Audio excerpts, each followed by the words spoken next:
அன்பு உறவுகளுக்கு வணக்கம். தேவதர்ஷினி, உதவி பேராசிரியர் தமிழ்துறை, ஏடிஎம் மகளிர் கல்லூரி, நாகப்பட்டினம், தன்னாட்சி. இப்ப யாப்பும் மணியும் அப்படிங்கிறதுல உருவியல் அப்படிங்கிறத பத்தி இப்ப நம்ம பார்க்க போறோம். அது என்ன அப்படின்னா உருவியல் அப்படிங்கிறது 6 வகையில் அமைஞ்சிருக்கும். அது எழுத்து, அசை, சீர், தலை, அடி, தொடை எனும் 6 அடிப்படை உறுப்புகளாக அமைகின்றன. உருவியல் அப்படின்னாலே 6 அடிப்படை உறுப்புகளாக அமைகின்றன. அதுல ஒவ்வொரு சீர்லையும் என்னென்ன இருக்கு அப்படிங்கறதான் நம்ம அடுத்து இப்ப பார்க்க போறோம். இதுல எழுத்து எழுத்து அப்படிங்கிறது செய்யுள் உருவாகத்திற்கு பல்வேறு உறுப்புகள் அடிப்படையில் அமைகின்றன. அப்படி அடிப்படையான அமைகின்ற ஒன்றுலதான் அசையாகும். அசைக்கு அடிப்படையானது எழுத்துதான். இது பின்வரும் வகையில் நிறைய அமைகின்றன. எழுத்துக்களோட வகை அப்படின்னு என்னன்னு பார்த்தோம்னா குறில், நெடில், ஆவி, குறுகிய மூவின் ஆயுதம், மறுவரு மூவினும், மைதி, உயிர்மெய் மதிமருட்டும், சிறுநுதல் போர்மார் கண் செய்ய வாய் ஐய நுண்ணியுடையாய், அறிஞர் உரைத்த அளவும் அசைக்கு உருவானதே அப்படிங்கிற அப்படிங்கிறது ஒரு நூற்பா.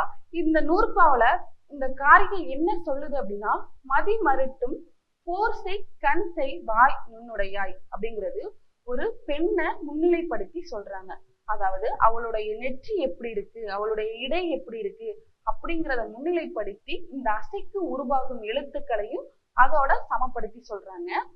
மதிமருட்டும் போர் கண் செய்ய வாய் நுண்ணுடையாய் என்பது மகடு முன்னிலையாகும். பிறை நிலவை மட்டும் சிறு நெற்றியையும் போர் செய்யும் வாய் ஐய அப்படின்னு சொல்லிட்டு அவளுடைய நெற்றி எப்படி இருக்கு அப்படின்னா பிறை நிலவை போல அவளோட நெற்றி இருக்கு. அவளுடைய கண்கள் நல்லா பெருசா அவளுடைய சிவந்து கண்கள் காணப்படுது. அவளுடைய இடை அப்படி சிற்றிடை மாடி நெளிஞ்சு காணப்படுது அப்படின்னு சொல்லிட்டு இவ்வாறு வர்ணித்து அந்த அசைக்கு உருவாகும் எழுத்துக்களையும் சொல்றாங்க. ஒரு பெண்ணோட வர்ணிச்சு அசைக்கு உருவாகும் எழுத்துக்களையும் சொல்றாங்க. அசைக்கு உருவாகும் எல்லா எழுத்துக்களுமே வரும் என்றால் அதுக்கு யாப்பு மாத்திரை வடிவில் தான் வருகின்றது. இதுல 13 எழுத்துக்கள் வருகின்றன. இந்த அசை அப்படிங்கிறதுல மொத்தம் 13 எழுத்துக்கள் இருக்கின்றன. அவை என்னென்ன அப்படின்னா குறில், நெடில், ஆவி, உயிர், குற்றியலுகரம், குற்றியலிகரம், ஐகார குறுக்கம், ஆயுதம், மெய், வல்லினம், மெல்லினம், இடையினம், உயிர்மை, அளபடை அப்படின்னு சொல்லிட்டு அசைக்கு உருவாகும் எழுத்துக்கள் 13ஆக வகுக்கப்படுகின்றன. இப்ப குறில் அப்படின்னு பார்த்தோம்னா குறில் அப்படின்னா ஆ இ உ ஏ ஐ சொல்லிட்டு 5, அதாவது குறுகிய ஓசை உடையத குடில் அப்படின்னு சொல்லிட்டு ஓங்கி ஓசை உடையதை நெடில் அப்படின்னு சொல்லிட்டு சொல்றோம். நெடில் அப்படிங்கிறது ஆ இ உ ஏ ஐ ஓ அப்படின்னு சொல்லிட்டு 7 எழுத்துக்கள் அமைகிறது. குறில் அப்படிங்கிறது குறுகிய ஓசை உடையது 5 எழுத்துக்கள்லையும், நெடில் அப்படிங்கிறது 7 எழுத்துக்களையும் அமைகிறது. இப்ப அதுல ஐ அப்படிங்கிறது ஐகார குறுக்கம் அப்படிங்கிறது என்ன அப்படின்னா ஆ இ, அந்த ஆ இ சேர்ந்துதான் ஐகாரம் அப்படின்னு சொல்லிட்டு வருது. அவுகாரம் அப்படிங்கிறது ஆ உ, இது இணைந்துதான் அவுகாரம் அப்படின்னு சொல்லிட்டு இந்த 13 எழுத்துல இந்த குறில், நெடில், அசை இது எல்லாமே வருது. இப்போ அசைக்கு உருவாகும் எழுத்துக்கள்ல 6ல எழுத்துல மொத்தம் 13 இருக்கு. அது என்னன்னு பார்த்தாச்சு. அடுத்தது அசை. எழுத்து அசைந்து இசைக்கோடலின் அசையை என்று குறிப்பர். எழுத்து அசை ஆகும்போது குறிப்பிட்டப்பட்ட அமைப்பில் அடிப்படை உயிர்களாக அவை பிரிகின்றனர். அவற்றோடு மெய் வரலாம், வராமலும் இருக்கலாம். இந்த அடிப்படையில் எழுத்தின் இயல்புக்கு ஏற்ப அசை பயன்படுத்தப்படுகிறது. அதாவது அசை அப்படிங்கிறது 2 வகையில் அமைந்து, ஒன்று நேரசை, இன்னொன்னு நிறையசை. அதுல அது பிரிக்கிறப்ப மெய்யும் வரலாம், வராமலும் இருக்கலாம். இது எழுத்தோட இயல்புக்கு ஏற்கிற மாதிரி அசை மாறும் அப்படின்னு சொல்லிட்டு சொல்றோம். இது நேரசை, நிறையசை 2 வகைப்படும். நேரசை அப்படிங்கிறது 4 வகையில அமைகிறது. அது என்ன அப்படின்னு பார்த்தோம்னா குறில், குறில் ஒற்று, நெடில், நெடில் ஒற்று. அதோட வாய்ப்பாடுல குறில் அப்படின்னா ஆ கா. குறில் ஒற்று அப்படிங்கிறப்ப ஒரு குறிலோட இன்னொரு ஒற்று எழுத்து சேர்த்து வர்றதுதான் அல் கல். இப்ப நெடில் ஒற்று அப்படிங்கிறப்ப ஆல் கால். அதாவது ஒரு குறிலோடத்தோட ஒரு ஒற்று சேர்ந்து வந்தா அது குறில் ஒற்று. நெடிலிடத்தோட ஒரு ஒற்று சேர்ந்து வந்தா அது நெடில் ஒற்று. இது நேரசை. இதோட அசை அப்படின்னு பார்த்தோம்னா நேரசை அப்படின்னு சொல்லிட்டு சொல்லலாம். அடுத்து நிறையசை. நிறையசையும் அதே மாதிரிதான். நிறையசை என்பது நேரசையை போன்றே 4 வகையில் அமையும். அதாவது நிறையசை அப்படிங்கிறது நேரசை போன்றே 4 வகையில அமையும் எழுத்து, இதுலயும் எழுத்து வாய்ப்பாடு ஆசிரியர்னு சொல்லிட்டு இதையுமே 4 சீரா பிரிச்சிருக்காங்க. இதுல என்ன அப்படின்னு பார்த்தோம்னா குறிலிணை, குறிலிணை ஒற்று, குறிநெடு, குறிநெடு ஒற்று அப்படின்னு சொல்லிட்டு இதையே 4ஆ பிரிச்சிருக்காங்க. குறி இணை அப்படின்னா குறி அப்படின்னா ஒரு குறி வார்த்தை, அதோட சேர்ந்து அப்படின்னா அந்த குறிலிணையோட சேர்ந்து ஒரு ஒற்றெழுத்து வரதுதான் களம். அடுத்து குறி நெடில், ஒரு குறிலெழுத்தும் ஒரு நெடிலெழுத்தும் சேர்ந்து வர்றதுக்கு வாய்ப்பாடுல சொல்லியிருக்காங்க. அதாவது களம். அதோட ஒற்று அப்படிங்கிறது களம் அப்படின்னு சொல்லிட்டு சொல்றாங்க. குறிலெழுத்தோட ஒரு ஒற்று சேர்றது குறிலிணை, நெடிலோடு ஒரு ஒற்று சேர்றது நெடிலிணை சொல்லிட்டு இதோட அசை அப்படின்னு என்னன்னு பார்த்தோம்னா நேர். இதுல அசை இந்து, அசை ஈந்து வருவது அசை அப்படின்னு சொல்லிட்டு சொல்றாங்க. இதோட அசை முடிச்சு அடுத்தது என்னன்னு பார்த்தோம்னா 3வது சீர். எழுத்துல 13 வரை இருக்கு. அடுத்தது அசையில 2 வரை இருக்கு. அடுத்தது சீர். அசை ஈந்து சீர் போல நின்ற என்பது கோட்பாட்டை சேர்த்த அசைகள் தனித்தும் தொடர்ந்தும் வருவது சீர்களாக உருவாக்கப்படுகின்றன. அதாவது ஒரு சீரோட ஒரு சீர் நிக்குது அப்படின்னா அதோட அசைகளும் சேர்ந்து வருவதுதான் சீர் அப்படின்னு சொல்லிட்டு சொல்றாங்க. சீர்களின் அசைகள் வரும்போது அது 4 வகையாகவும் பிரிக்கப்படுறாங்க. போகுது சீர் அப்படின்னா ஓரசை சீர், ஈரசை சீர், மூவசை சீர், நாலசை சீர் அப்படின்னு சொல்லிட்டு 4 வகையாக சீர்கள் அமைக்கப்படுகின்றன.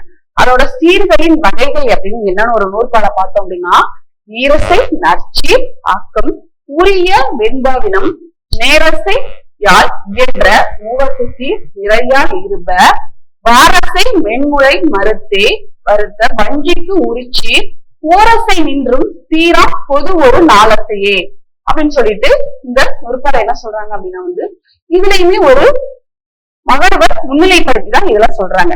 இப்போ ஓரசை சீர், ஈரசை சீர், மூவசை சீர், நாலசை சீர். இந்த 4 சீர் என்ன அப்படிங்கிறதையும் பார்க்கலாம். இப்போ ஓரசை சீர் அப்படின்னா அதை அசை சீர் அப்படின்னு சொல்லிட்டு சொல்லுவோம். ஓரசை சீர் தான் அசை சீர். அந்த ஓரசை சீர் அப்படிங்கிறது நேர்நிறை எனும் ஓசைகளுக்கு நான் மலர் என்பதை முறையே வாய்ப்பாடாகும். அந்த ஓரசை சீருக்கு வாய்ப்பாடு அப்படின்னு என்னன்னு பார்த்தோம்னா நாள் மலர், இதுதான் அதோட வாய்ப்பாடு.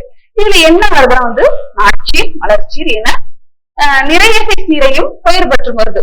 அந்த ஓரசை சீர்ல நிறையசையோட சீரையும் பெயர் பெற்று வருது. அதுல நற்சீர் என்பது பாலோடு தென் கலந்து தஞ்ச மணிமொழி வாயிலோடு நுண்ணறியா நீர். இது ஒரு திருக்குறள். அந்த பாலோடு தேன் கலந்து தஞ்சை மணிமொழி வாளோடு நீர், அதாவது பாலோட தேன் கலந்து எப்படி இருக்கோ அது மாதிரி இந்த நாட்சீர் அமைகிறது அப்படின்னு சொல்லிட்டு சொல்றாங்க. அது மலர்ச்சீர். கண்ணுடையார் என்போர் கற்றோர் முகத்திருந்து, புண்ணுடையார் கல்லாதவர். ஓரசை சீர்கள் 2 என்பதை இது கூறுகிறது. ஓரசை சீர் அப்படின்னு 2 வரிசையில முடிகிறது தானே. அதாவது இந்த திருக்குறளையும் சொல்றாங்க. கண்ணுடையார் என்போர் கற்றோர் முகத்திருந்து, புண்ணுடையார் கல்லாதவர். இதுவும் ஓரசை சீர்ல 2 என்பதனையும் கூறுகிறது. ஓரசை சீர்ல 2 தான் அப்படிங்கிறத இந்த திருக்குறள் கூறுகிறது அப்படிங்கிறதையும் சொல்றாங்க. அடுத்தது ஈரசை சீர். ஓரசை சீர்னா அசை சீர், ஈரசை சீர் அப்படின்னா இயற்சீர். அதாவது ஈரசை சீர் இயற்சீர். நேர்நிறை செய்ய தன்னோடு தானும் தன்னோடு பிரிதும் ஒன்றி வருவதுதான் இந்த ஈரசை சீர் எனப்படும். அதாவது ஒரு சீரோடு, அதாவது தன்னோடு தானும் தன்னோடு பிரிதும் அப்படின்னா ஒரு சீரோட தானும் இன்னொரு சீரு ஒன்றி வருவதுதான் இந்த ஈரசை சீர் அப்படின்னு சொல்லிட்டு சொல்றோம். இதோட ஈரசை சீரோட வாய்ப்பாடு அப்படின்னு என்னன்னு பார்த்தோம்னா நேர்நேர் தேமா, நிறைநேர் பொழிமா, நிறைநிறை கருவிலும், நேர்நிறை கூவிலும் அப்படின்னு சொல்லிட்டு இத 2 அசை சீர்ல பிரிச்சிருக்காங்க. ஓரசை சீர் அப்படின்னு வந்தாங்கன்னா நாள் மலர். இதுல ஈரசை சீர்ல நேர்நேர் தேமா, நிறைநேர் பொழிமா, நிறைநிறை கருவிலும், நேர்நிறை கூவிலும் அப்படின்னு சொல்லிட்டு இத ஈரசை சீர்ல இயற்சீர்ல பிரிச்சிருக்காங்க. ஈரசை கூடிய இயற்சீரை சீரை ஈரிரண்டு என்பவை இயல்புணர்ந்தவை. அதாவது தேமா, புளிமா, கருவிலும், பூவிலும் எனும் வாய்ப்பாடு கொண்டு ஈரசை சீர் அமைகிறது. நேர்நிறை தேமா, நிறைநிறை புளிமா, நிறைநிறை கருவிலும், நேர்நிறை பூவிலும் இதை கொண்டுதான் இந்த ஈரசை சீர் அமைகிறது அப்படின்னு சொல்லிட்டு நம்மளுக்கு சொல்லியிருக்காங்க. மூவசை சீர் என்பது வெண்பா உரிச்சீர். ஓரசை சீர்னா அசைச்சீர், ஈரசை சீர்னா இயற்சீர், மூவசை சீர்னா வெண்பா உரிச்சீர் அப்படின்னு சொல்லிட்டு சொல்றோம். இது இயற்சீர் வாய்ப்பாடு என்பது நேரெனும் காய்ச்சீருக்கு இணைந்து வருவது வெண்பா உரிச்சீர் ஆகும். இதுவும் அதே போலதான் அது ஈரசை சீர் அப்படிங்கிறது வந்து இருசீர் வாய்ப்பாடு, மூவசை சீர்ங்கிறது மூவசை சீர் வாய்ப்பாடு. அதாவது வந்து நேர் நேர் நேர் தேமாங்காய், நிறை நேர் நேர் புளிமாங்காய், நிறை நிறை நேர் கருவிலங்காய், நேர் நிறை நேர் பூவிலங்காய். அதாவது வந்து நேர் நேர் தேமா அப்படிங்கிறது வந்து ஈரசை சீர். இதுல மூவசை சீர்ல வந்து காய் முடிஞ்சா, அதாவது வந்து கடைசி வார்த்தை நேர் வரணும். நேர் நேர் நேர் தேமாங்காய், நிறை நேர் நேர் புளிமாங்காய், நிறை நிறை நேர் கருவிலங்காய், நிறை நேர் நேர் பூவிலங்காய் அப்படின்னு சொல்லிட்டு மூவசை சீர்ல காய் முடிந்தாலே அது மூவசை சீர், நேர் முடிந்தால் அது இயற்சீரோடு நேரசையாகி காய் வரும்போது மூவசை சீராகி வரும் வெண்பா ஒளிச்சீருக்கு பின்வருமாறு அமைகின்றது. அதாவது வந்து அந்த இயற்சீரோடு நேரசை வர்றதுனால, மூவசை சீரோட நேரசை வர்றதுனால இது மூவசை சீராகி வெண்பாவுக்கும் உரிச்சீராக இது பின்பற்றுது அப்படின்னு சொல்லிட்டு இது மூவசை சீர்ல அமைகிறது அப்படின்னு சொல்லிட்டு சொல்றாங்க. அடுத்தது வந்து நாலசை சீர். நாலசை சீரை என்ன சொல்றோம் அப்படின்னா பொதுச்சீர். முதலசை சீரை வந்து ஓரசை சீரை வந்து வெண்பா உரிச்சீர்னு சொல்றோம். நாலசை சீர், நாலசை சீர் அப்படின்னா வந்து பொதுச்சீர். பொதுச்சீர் எனப்படுவது நாலசை சீர் பற்றி பின்வரும் காரிகை விளக்குகிறது. அது வந்து நாலசை அப்படிங்கிறதுனாலே வந்து பூ வந்துடும் நம்மளுக்கு. நேர் நேர் தன்பூ, நிறை நேர் நறும்பூ, நிறை நிறை நறுநிழல், நேர் நிறை தன்னிழல். அதாவது வந்து நாலசை அப்படிங்கிறது வந்து ஒரு பூவை குறிக்குது. மூவசை சீர் அப்படிங்கிறதுலயே 2 வகை இருக்கு. நேர் நேர் நேர் நிறைனா தேமாங்கனி, நிறை நேர் நேர் அப்படின்னா புளிமாங்கனி, நிறை நிறை நிறை கருவிலங்கனி, நேர் நிறை நேர் பூவிலங்கனி. அதாவது மூவசை சீர்ல 2ஆ பிரிச்சிருப்பாங்க. அந்த மூவசை சீர்ல நேர் முடிஞ்சா அப்படின்னா வந்து காய், நிறை முடிஞ்சா கனி அப்படிங்கிறதையும் சொல்லியிருப்பாங்க. அது மாதிரிதான் நாலசை சீர்ல இது வந்து ஒரு பொதுச்சீர். அதாவது வந்து பொதுவாக சொல்றதுனால இது வந்து பொதுச்சீர் அப்படின்னு சொல்லி சொல்றாங்க. நேர் நேர் தன்பூ, நிறை நிறை நரம்பூ, நிறை நிறை நறுநிழல், நேர் நிறை தன்னிழல் அப்படின்னு சொல்லிட்டு இத ஒரு முன்னிலைப்படுத்தி சொல்றாங்க. இப்ப அடுத்தது என்னன்னா தலை. இப்ப வந்து எழுத்து பார்த்தாச்சு, அசை சி. அடுத்தது வந்து தலை. தலை அப்படிங்கிறது வந்து புணர்ச்சியின் நிலைமொழியில் வருமொழியின் ஈற்றெழுத்தும் முதலெழுத்தும் புணரும். அதுபோல தலை என்பது முன்னின்ற சீரின் ஈற்ற அசை வரும் சீரின் முதல் அசையும் சேர்வதாகும். தலை என்பது கட்டுதல் என்பது பொருள். அதாவது வந்து ஒரு புணர்ச்சி மொழியோட வருமெழுத்தும் அதோட ஈற்றெழுத்தும் புணர்றதுதான் தலை அப்படின்னு சொல்லிட்டு சொல்றோம். இது வந்து நின்ற சீரில், அதாவது நின்ற சீரின் ஈற்றசையும், நின்ற சீரின் ஈற்றசைனா ஒரு சீரோட கடைசி எழுத்து, அந்த நின்ற சீரின் ஈற்றசை வருவதும் தலை அப்படின்னு சொல்லிட்டு சொல்றோம். தலை அப்படிங்கிறதுக்கு என்ன பொருள் அப்படின்னா வந்து கட்டுதல். தலை அப்படிங்கிறதுக்கு என்ன பொருள் அப்படின்னு பார்த்தோம்னா கட்டுதல். இதுல வந்து ஒன்றிய வஞ்சி தலை, ஒன்றிய தலை, ஒன்றா தலை அப்படின்னு சொல்லிட்டு 2 வகையை பிரிச்சிருக்கோம். ஆனா வந்து தலையோட வகைகள் அப்படின்னு பார்த்தோம்னா 7. முதல்ல வந்து ஒன்றிய வஞ்சி தலைகள். ஒன்றிய வஞ்சி தலையில வந்து இத வந்து தலைன்னு பார்த்துட்டனாலே நின்ற சீரும் வரும் சீரும் வரணும். அதுல வந்து நேரொன்று ஆசிரியர் தலை, நிறையொன்று ஆசிரியர் தலை, வெண்சீர் வென்றலை, ஒன்றிய வஞ்சி தலை, ஒன்றா வஞ்சி தலை, இயற்சீர் வென்றலை, கழித்தலை அப்படின்னு சொல்லிட்டு 7 தலைகளை சொல்றோம். இதுல இப்ப நேரொன்று ஆசிரியர் தலை என்னன்னு பார்த்தோம்னா மாமும் நேர். அதாவது மாமும் நேர்னா தேமாங்காய், புளிமாங்காய் அப்படிங்கிறப்ப தேமா அப்படின்னு முடியுதுல, அந்த மாமும் நேர்னா அந்த நேரொன்று ஆசிரியர் தலையோட மாமும்னா அந்த கடைசி வார்த்தை மாமும் நின்ற வரும் சீர், அதாவது முதல் சீர் வந்து நேராகவும் வரணும் அப்படிங்கறதான் மாமும் நேர் அப்படின்னு சொல்லிட்டு சொல்றோம். அடுத்தது என்னன்னா நிறையொன்று ஆசிரியர் தலை. நிறையொன்று ஆசிரியர் தலை என்னன்னு பார்த்தோம்னா விளமும் நிறை. விளமும் அப்படின்னா கருவிலம், அந்த கருவிலம் நிறை. விளமும் அதாவது நின்ற சீரோட விளமும் வரும் சீரோட நிறை முறியணும் அப்படின்னு சொல்லிட்டு சொல்றாங்க. அதான் விளமும் நிறை. ஒரு வார்த்தையோட வரும் சீர் நிறையாகவும் நின்ற சீர் அப்படின்னா அந்த இடத்துல இருக்கிற சீர் வந்து விளமாகவும் முடியணும். இதை வந்து என்ன சொல்லுவோம் அப்படின்னா நேரொன்று ஆசிரியர் தலை. அடுத்தது வந்து வெண் சீர் வெண்டலை. வெண் சீர் வெண்டலை அப்படின்னா வந்து காய், காய்மும் நேர். அதாவது வந்து வெண் அப்படின்னா வந்து அது வந்து ஒரு பாவகை. வெண் சீர் வெண்டலை அதாவது வந்து காய், பூவிலங்காய் அப்படின்னு சொல்லிட்டு சொல்றோம் இல்லையா, அததான் வெண் சீர் வெண்டலை. இது வந்து என்ன வரணும்னா நின்ற சீர் காயாகவும் வரும் சீர் வந்து நேராகவும் வரணும். வெண்சீர் வெண்டலைக்கு வந்து நின்ற சீர் வரும் சீர். அது என்னன்னா வந்து காய் நேர், காய்மும் நேர் இது வரணும். அதாவது வந்து முடிகிற எழுத்து வந்து காயாகவும் வரும் எழுத்து வந்து நேராகவும் வரணும் அப்படின்னு சொல்லிட்டு இந்த வெண்சீர் வெண்டலைக்கு சொல்றாங்க. அடுத்தது வந்து ஒன்றிய வஞ்சித்தலை. ஒன்றிய வஞ்சித்தலை அப்படின்னா வந்து கனி. இது வந்து மூவசி சீர்ல நிறை முடிஞ்சா கனி. உங்களுக்கு தெரியலையா? மா முடிஞ்சா என்ன, காய் முடிஞ்சா என்ன, கனி முடிஞ்சா என்ன அப்படிங்கிறது தெரியலையா? இப்ப நேர் முடிஞ்சா காய், நிறை முடிஞ்சா கனி. அதாவது ஒன்றிய வஞ்சித்தலைக்கு காயும் நேர். அந்த நின்ற சீர் வந்து கனியாகவும் வரும் சீர் வந்து நிறையாகவும் இருந்தா சொல்றாங்க. அடுத்தது வந்து ஒன்றாத தலைகள். அதாவது வந்து ஒன்றாத தலைகள் அப்படின்னா வந்து இதுல ரெண்டாதான் பிரிச்சிருக்கோம். ஒன்றிய தலை, ஒன்றாத தலை. இந்த ஒன்றாத தலையில வந்து மூணா இருக்கு. இயற்சீர் வெண்டலை, களித்தலை, ஒன்றாத வஞ்சித்தலை அப்படின்னு சொல்லிட்டு இதை மூணா பிரிச்சிருக்காங்க. ஆனா வந்து தலை அப்படின்னு பார்த்தோம்னா மொத்தம் 7. என்னென்ன அப்படின்னா வந்து நிரந்தர ஆசிரியர் தலை, நிறையொன்ற ஆசிரியர் தலை, வெண்சீர் வெண்டலை, ஒன்றிய வஞ்சித்தலை, இயற்சீர் வெண்டலை, களித்தலை, ஒன்றாத வஞ்சித்தலை அப்படின்னு சொல்லிட்டு 7 வகையா பிரிச்சிருக்கோம். அந்த 7 வகையிலையுமே ஒன்றிய தலைகள், ஒன்றாத தலைகள் அப்படின்னு சொல்லிட்டு 2ஆ பிரிச்சிருக்கோம். அந்த 2லதான் ஒன்றிய வஞ்சித்தலையில 4ம் ஒன்றாத வஞ்சித்தலையில 3 இருக்கு அப்படிங்கிறதையும் சொல்லியிருக்கோம். இப்போ வந்து இயற்சீர் வெண்டலை. இயற்சீர் வெண்டலையோட நின்ற சீரும் வரும் சீரும் என்னன்னு பாக்கலாமா? இப்ப நின்ற சீர் அப்படின்னா மாமும் நிறை. அதாவது வந்து இயற்சீர் வெண்டலைக்கு மாமும் நிறை. அதாவது வந்து இயற்சீர் வெண்டலை ஒரு சீர் வருதுன்னா அதுல வந்து முடிகிற எழுத்து மாவாகவும் வரும் சீர் நிறையாகவும் இருந்தா இது இயற்சீர் வெண்டலை அப்படின்னு சொல்லிட்டு சொல்லப்படுது அப்படிங்கிறதையும் சொல்லியிருக்கோம். அடுத்தது வந்து களித்தலை. களித்தலை அப்படிங்கிறது வந்து விளமும் நேர். களித்தலை அப்படிங்கிறதோட விழமும் நேர். அதாவது வந்து களித்தலையில ஒரு சீர் வருதுன்னா அதோட கூவிலம், கருவிலம் அப்படின்னு சொல்றோம் இல்லையா, அததான் விழமும் நேர். அதுல வந்து முடிகிற எழுத்து நின்ற சீர், அதாவது அந்த இருக்கிற சீர் வந்து விளமாகவும் வரும் சீர் வந்து நேராகவும் அமையணும் அப்படின்னு சொல்லிட்டு இந்த களித்தலையில சொல்றாங்க. அடுத்தது வந்து ஒன்றாத வஞ்சித்தலை. ஒன்றாத வஞ்சித்தலையில வந்து கனி. கனி அப்படின்னாலே நிறை முடியும். சரிங்களா?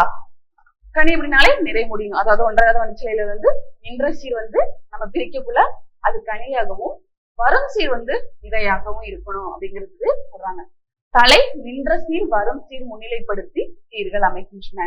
அதாவது வந்து தலை அப்படிங்கிறது வந்து ஒரு நின்ற சீரையை முன்னிலைப்படுத்தி அமையுது அப்படின்னு சொல்லிட்டு சொல்றாங்க. அடுத்தது என்னன்னு பார்த்தோம்னா அடி. இப்ப எழுத்து, அசை, சீர், தலை, அடி. இது வந்து 5வது உள்ளது. அடி இது வந்து மொழிக்கு அடிப்படையான கூறுகள் ஒலிகள். அதாவது மொழிக்கு அடிப்படையான கூறுகள் அப்படின்னு பார்த்தோம்னா ஒளிதான். அவ்வொலிகள் வரை வடிவம் பெறும்போது எழுத்துக்கள் ஆகின்றன. ஒரு மொழிக்கு முக்கியமான ஒண்ணு அப்படின்னா வந்து அந்த ஒளிதான். நம்ம எக்ஸ்பிளைன் பண்ற ஒளிதான். அந்த ஒளிக்கும் ஒவ்வொரு ஒலிக்குமே வரை வடிவம் வரும்போது அவை வந்து எழுத்துக்களாக ஆகின்றன. அந்த ஒளிக்கு வந்து ஒரு உயிர் பெற்று வரை வடிவம் வரப்பதான் அது எழுத்தாகவே பிறக்குது. எழுத்துக்களின் வழியில் அசைகள் வந்து என்னவா இருக்கு அப்படின்னா நேர்நிறை. இதாதான் இருக்குன்னு சொல்லிட்டு இதாதான் உருவாகுது. எழுத்துக்கள் ஆகின்றன. அந்த வரி வடிவம் வரும்போதுதான் எழுத்துக்களாக ஆகின்றன. அந்த எழுத்துக்களின் வழியில் வந்து அசைகள் நேர்நிறை உருவாகின்றன. அசைகள் பிணைந்து சீர்கள் உருவாகின்றன. பாவிற்கு ஏற்ப தலைகள் வகுக்கப்படுகின்றன. சீர்தலையும் ஈந்து பாக்களின் அடியில் உருவாகின்றன. அதாவது வந்து ஒரு சீர் பிறக்குது அப்படின்னா அதோட வந்து பாவும் வந்து பிணைந்து சீர்களாக உருவாகின்றன. அசைகளோடு பிணைந்து சீர்களும் உருவாகின்றன. இந்த அடியில வந்து அசையும் பிணைந்து சீர்களும் பிணைந்து இது உருவாகி பாவிற்கு ஏற்ப தலைகள் வகுக்கப்படுகின்றன. அதாவது ஒவ்வொரு பாவுக்கு ஏற்ப அந்த தலைகள் வகுக்கப்படுகின்றன. சீரும் தலையும் இணைந்து பாக்களின் அடிகளில் உருவாக்கின்றன. அதாவது அந்த சீரும் தலையும் சேர்ந்துதான் பாக்களோட அடிகளை உருவாக்கின்றன சொல்றாங்க. 2 சீர்களால் அமைவது குரலடியாகும். 3 சீர்களால் அமைவது பின்னடியாகும். 4 சீர்களால் அமைவது அளவடியாகும். 5 சீர்களால் அமைவது நெடிலடியாகும். 5ற்கும் மேற்பட்ட அடிகளால் அமைவது களி நெடிலடி. இப்ப 2 சீர் அப்படிங்கிறது வந்து 2 வார்த்தை. அது அமைஞ்சாலே 2 வார்த்தை வந்துச்சு அப்படின்னாலே இது குரலடிதான் அப்படின்னு சொல்லிட்டு சொல்லுவோம் ஒரு நூற்பால. அடுத்தது வந்து முச்சீர். 3 வரிசையில இருக்குன்னா இது முச்சீர். முச்சீர் அப்படின்னா செந்தடி. 4 சீர்ல அமைந்தா வந்து அளவடி அல்லது நேரடி அப்படின்னு சொல்லிட்டு சொல்லலாம். 5 சீர்ல அமைது ஒரு சீர் அமையுது அப்படின்னு சொன்னா அது வந்து நெடிலடி. 5க்கும் மேற்பட்ட சீர்களால் அமையுதுன்னா அது களி நெடிலடி அப்படின்னு சொல்லிட்டும் சொல்லுவாங்க. இதுல வந்து களி நெடிலடி, இது வந்து எல்லா வகையான சீர்கள்லயுமே இது அமைஞ்சு காணப்படுது அப்படின்னு சொல்லிட்டு சொல்றாங்க. இது வந்து ரொம்ப முக்கியமானது அப்படின்னு என்னன்னா, 2 சீர்கள்ல அமைந்தா குறளடி, 3 சீர்கள்ல அமைந்தா சிந்தடி, 4 சீர்கள்ல அமைந்தா அளவடி நேரடி, 5 சீர்களால அமைந்தா நெடிலடி அப்படிங்கறதுதான் நம்மளுக்கு சொல்றாங்க.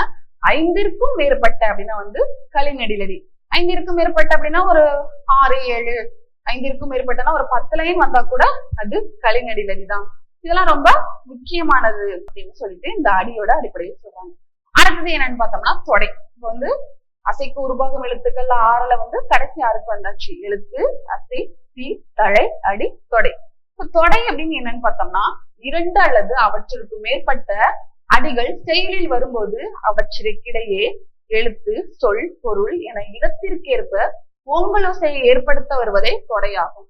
முதன்மை தொடையில் 8 வகை இருந்தாலும் பின்வரும் காரிகையில் மாதே என மகடுவை முன்னிலைப்படுத்தி 5 தொடைகளை குறிக்கின்றனர்.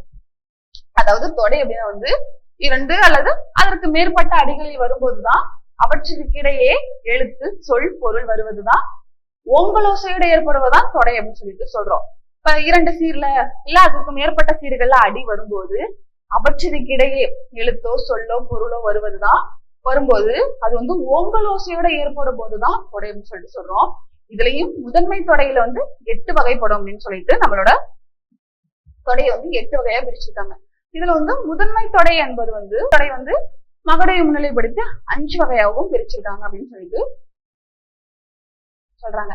இப்ப தொடையோட வகைகள் என்னன்னு பார்த்தோம்னா அடி மோனை தொடை, அடி இயைபு தொடை, அடி எதுகை தொடை, அடி முரண் தொடை, அளபடை தொடை, அந்தாதி தொடை, இரட்டை தொடை, செந்தொடை அப்படின்னு சொல்லிட்டு இதை 8 வகையா பிரிச்சிருக்கோம். அடி மோனை தொடை அப்படின்னா வந்து என்ன, அடி இயைபு தொடைனா என்ன, அடி எதுகை தொடைனா என்ன, அடி முரண் தொடைனா என்ன, அளபடை தொடைனா என்ன, அந்தாதி தொடைனா என்ன, இரட்டை தொடைனா என்ன, செந்தொடைனா என்ன அப்படிங்கிறதையும் நம்ம தெரிஞ்சுக்கலாம். இப்போ வந்து அடி மோனை தொடை என்பது ஒவ்வொரு அடியிலும் முதல் எழுத்து ஒன்றி வருவதுதான் அடி மோனை. அதாவது வந்து இப்ப வந்து நயப்பாராட்டத்துல எழுதக்குள்ள இது எழுதுவோம், அடி மோனை, அடி எதுகை அப்படின்னு சொல்லிட்டு ஒவ்வொரு சீருக்கு எழுதுவோம். இப்ப அடி மோனை தொடை என்பது அப்படின்னா என்னன்னு பார்த்தோம்னா ஒவ்வொரு அடியிலையும் ஒரு சீர் எழுதுறோம் இல்லையா, ஒரு வாய்ப்பாடு எழுதினாலோ ஒரு நூற்பா எழுதினாலோ அதுல முதல் எழுத்து அப்படிங்கிறப்ப எடுத்துக்காட்டா என்ன சொல்லணும்னா காலத்தோடு வந்தான் அப்படிங்கிறதையும் காலத்தோடு சென்றான் அப்படிங்கிறதையும் அந்த முதல் எழுத்து ஒன்றுவதுதான் மோனை அப்படின்னு சொல்லிட்டு சொல்றோம். இது வந்து அடிமோனை அப்படிங்கிறது வந்து ஒவ்வொரு அடியிலும் முதல் எழுத்து ஒன்றி வருவது மோனை அப்படின்னு சொல்லிட்டு சொல்றாங்க. அதுக்கு எடுத்துக்காட்ட இன்னொன்னு சொல்லலாம், குயவரின் கைவண்ணம் பானை அப்படிங்கிறதையும் சொல்லலாம். அடுத்து வந்து அடி இயைபு தொடை. அதாவது அடி இயைபு தொடை என்பது அடிதோறும் இருச்சீர் ஒன்றுவது. அதாவது வந்து ஒரு சீர்ல 2 எழுத்து சேர்ந்து வருவதுதான் அடி இயைபு தொடை அப்படின்னு சொல்லிட்டு சொல்றோம். அடி இயைபு தொடை என்பது அடிதோறும் இருச்சீர் ஒன்றுவது ஆகும். அதுதான் அடி இயைபு தொடை அப்படிங்கிறதையும் சொல்றோம். அடுத்து வந்து அடி எதுகை தொடை. அடி எதுகை தொடை அப்படின்னா வந்து அடிதோறும் முதற் சீரின் 2ஆம் எழுத்து ஒன்றுவது. அடிதோறும் 2ஆம் எழுத்து ஒன்றுவதுதான் எதுகை அப்படின்னு சொல்லிட்டு சொல்றோம். இது வந்து வைகைக்கு அழகு எதுகை என்பது அடி எதுகை தொடை என்பது அடிதோறும் முதற் சீர் எழுத்து ஒன்றுவது ஆகும். அதாவது வந்து ஒவ்வொரு சீரோடையும் 2ஆம் எழுத்து அதாவது செகண்ட் லெட்டர் அது வந்து ஒரே மாதிரி வந்தாதான் அது எதுகை தொடை அப்படின்னு சொல்லிட்டு சொல்றாங்க. அது வந்து அடி முரண் தொடை என்பது அடிதோறும் சொல்லோ பொருளோ முரண்பட வருவதுதான் அடி முரண் தொடை. அதாவது வந்து ஒரு வார்த்தையிலேயோ இல்ல ஒரு நூற்போலையோ ஒரு வாக்கியத்திலேயோ அதுல வந்து சொல்லோ பொருளோ முரண்பட அப்படின்னா வந்து மாறி வரும். எதுகை மோனை போல மாறி வரும். முரண்பட வராததான் முரண்படை. அது சொல் இருக்கிற இடத்துல பொருள் இருக்கிறப்ப சொல் வந்து வேற மாதிரியும் அதுக்கான பொருள் வேற மாதிரியும் அது வந்து நம்ம படிக்கிறப்ப வந்து அது ஒரு சரியா வராது. அதுதான் முரண்பட வருவதுதான் முரண் தொடை அப்படின்னு சொல்லிட்டு சொல்றாங்க. அடுத்து வந்து அளபடை தொடை. அடிதோறும் முதற் சீரின் அளபடை பயின்று வருவது எனும் 5 தொடை வகைகளை குறிப்பிட்டு கூறுகின்றன. அதாவது அடிதோறும் முதற் சீரின் அளபடை வந்து எப்போதுமே அளபடையில வந்து அடிதோறும் முதற் சீர் தான் வரும். இதுதான் அளபடையோட 5 வகைகள் அப்படின்னு சொல்லி சொல்றோம். அடுத்தது வந்து தொடை விகற்பம். தொடை விகற்பம் அப்படின்னு என்னன்னு பார்த்தோம்னா தொடை விகற்பம் அல்லது தொடை விகற்பம் என்பது 4 சீர்கள் உள்ளன. தொடை விகற்பம் என்பது தொடை விகற்பத்திற்கு 4 சீர்களாக அமைகின்றது. அடிகளில் வரும் மோனை, இயைபு, எதுகை, முரண், அளபடை எனும் 5 முதல் 2, 3 சீர்களில் ஒன்றுவது இயைபுடையதாக தொடையின் விகற்பம் எனப்படும். அவ்வாறு வருபவை 7ஆக பகுக்கப்படுகிறது. இந்த தொடை விகற்பத்துல என்ன அப்படின்னு பார்த்தோம்னா, அந்த சீர்ல வருது இல்லையா, வரும் சீர்கள்ல அடிகள்ல வருது 4 சீர்கள்ல, அதுல மோனை, இயைபு, எதுகை, முரண், அளபடை இன்னும் 5 சீர்கள்ல முதல் 2, 3, 4 சீர்களில் ஒரு இயைபுடன் வருவது தொடையின் விகற்பம் எனப்படும். அவற்றுள் வருபவை 7ஆக பகுக்கப்படுகிறது. அதுல வர்றது 7ஆக பகுக்கப்படுகிறது. இது இணை, பொழிப்பு, ஒருபு, பூளை, மேற்கதுவாய், கீழ்கதுவாய், முற்று அப்படின்னு சொல்லிட்டு இதை 7 வகையா பிரிச்சிருக்காங்க. அதாவது என்னன்னா, இணை, பொழிப்பு, ஒருபு, பூளை, மேற்கதுவாய், கீழ்கதுவாய், முற்று அப்படின்னு சொல்லிட்டு இதை 7 வகையாவும் பிரிச்சிருக்காங்க. இத வேற மாதிரி எப்படி சொல்லுவாங்க அப்படின்னா அடிமோனை இயைபு, அடிமோனை பொழிப்பு, அடிமோனை ஒருவு, அடிமோனை பூளை, அடிமோனை மேற்கதுவாய், அடிமோனை கீழ்கதுவாய், அடிமோனை முற்று. அதே போல அடியெதுகை இணைவு, அடியெதுகை பொழிப்பு, அடியெதுகை ஒருவு, அடிப்பூளை, அடிக்கதுவாய் மேற்கதுவாய், அடிமோனை கீழ்கருவாய், அடிமோனை முற்று அப்படின்னு சொல்லிட்டு இந்த 7க்குமே, இந்த 8 வகையான தொடைக்குமே அந்த 7 வகையானதை பிரிக்கலாம். இப்ப அடிமோனை இயைபு, அடி இயைபு இயைபு, அடி எதுகை இயைபு, அடிமுரண் இயைபு, அளபடை இயைபு, அந்தாதி இயைபு, இரட்டை தொடை இயைபு, செந்தொடை இயைபு அப்படின்னு சொல்லிட்டு இந்த 8க்குமே அந்த இயைபு, பொழிப்பு, முரண், ஒருவு, பூளை, மேற்கதுவாய், கீழ்கதுவாய், முற்று இது எல்லாத்தையுமே பிரிச்சு சொல்லலாம். இதுல செய்யுளுக்கு அடிப்படையான அலகுகளும் இதுல நிறையவே அமைகின்றன. இதுல தொடை அப்படிங்கிறது ரொம்ப ரொம்ப முக்கியமான இந்த அசைக்கு உருவாகும் 6 எழுத்துக்கள்ல தொடை அப்படிங்கிறது ரொம்ப முக்கியம்தான். அதுல நிறையவே சொல்லியிருக்காங்க. 8 வகையான தொடையை பத்தி சொல்லியிருக்காங்க. ஒவ்வொரு வகையான தொடையுமே ரொம்ப முக்கியம்தான். அடிமோனை அப்படின்னா முதல் எழுத்து ஒன்றுவதுதான். அடியீபு அப்படின்னா இந்த சீரோட 2ஆம் எழுத்து ஒன்றுவதுதான். அடி எதுகை அப்படின்னா முதற்சீரின் 2ஆம் எழுத்து ஒன்றுவதுதான். அடிமுரண் அப்படின்னா அந்த அடியோட சொல்லோ பொருளோ முரண்பட வருவதுதான் அப்படின்னு சொல்லிட்டோம். அடிது ஒரு முதற் சீரின் அளபடை பயின்று வருவதும் இன்னும் 5 தொடைகளை வகைப்படுத்தும் இப்படிதான் சொல்லியிருக்காங்க. ஓகேங்களா? இதுல இப்ப தொடை விகற்பம் அப்படின்னா என்ன திரும்பவும் சொல்றேன்.